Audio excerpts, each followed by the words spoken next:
대선을 일주일 앞두고 경찰의 계엄 관련 수사가 속도를 내고 있습니다. 관련 내용 사회부 길기범 기자와 얘기 나눠보겠습니다.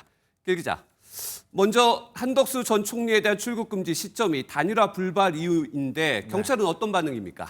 네, 경찰은 출국 금지 조치가 단일화 무산 이후 이뤄진 건 맞다고 밝혔습니다. 네. 다만 경찰은 단일화 무산 이후 수사에 속도 내는 것 아니냐는 질문에 대해 정치 상황과 전혀 상관없다고 선을 그었습니다. 네, 그럼 조사 내용도 살펴보겠습니다. CCTV와 증언이 다르다는 건데 어떤 내용이 다르다는 건가요?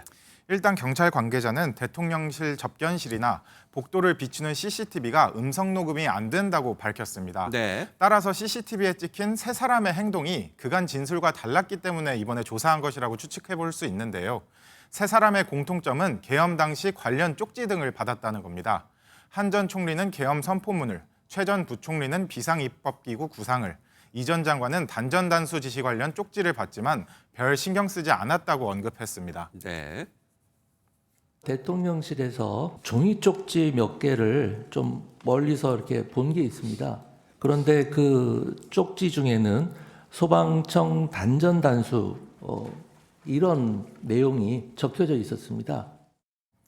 하지만 CCTV의 관련 쪽지를 유심히 살펴보거나 윤 전 대통령과 논의를 하는 모습 등이 찍혀 있었을 수 있습니다. 네, 그렇다면 향후 3인방에 대한 수사 어떻게 진행될까요?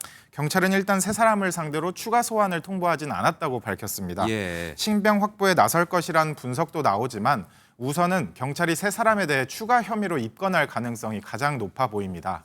그간 국회나 헌법재판소에서 허위 진술을 한 것으로 드러난다면 국회 증언감정법 위반이나 위증 혐의로 입건할 수 있습니다. 네. 그럼 경찰은 또 지난해 비아폰 서버도 확보를 했다고 하는데 이 내용은 어떤 내용입니까?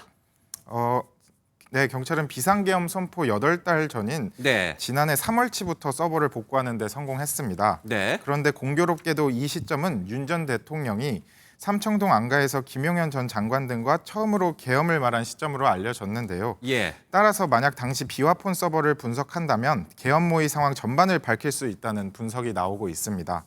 하지만 내란 재판은 이미 시작됐기 때문에 해당 비화폰 서버에 대해선 별도로 수사할 수 있는 상황이 아닙니다. 다만 재판부가 압수수색 영장을 발부해 이를 확보하면 증거로 재판에 활용할 수 있습니다. 아시다시피 내란 재판은 룸살롱 접대 의혹을 받고 있는 쥐기현 부장판사가 맡고 있는데 네. 재판부 판단에 따라 또 정치적인 파장까지 전망되고 있습니다. 예. 윤석열 전 대통령에 대한 수사 가능성도 좀 염두에 볼 수가 있을 것 같은데 이 내용도 좀 짧게 짚어볼까요? 네, 가능성은 충분히 있어 보입니다. 다만 경찰 관계자는 아직 그 단계까지 얘기할 상황은 전혀 아니다라고 딱 잘라 말했습니다. 예. 우선 경찰은 비화폰 서버 삭제 권한이 경호처에 있고 경호처 수뇌부의 지시 없이는 삭제할 수 없었을 거라고 보고 있습니다. 먼저 김성훈 전 경호처 차장 등을 불러 삭제 지시를 했는지 윤 전 대통령 등 윗선의 지시가 있었는지 캐물을 것으로 보입니다. 다만 지금껏 김 전 차장이 윤 전 대통령과의 연관성을 부인해온 만큼 윤 전 대통령까지 향하기는 상당한 시간이 걸릴 것으로 보입니다. 네, 관련 소식은 여기까지 듣겠습니다. 사회부 길기범 기자였습니다. 고맙습니다.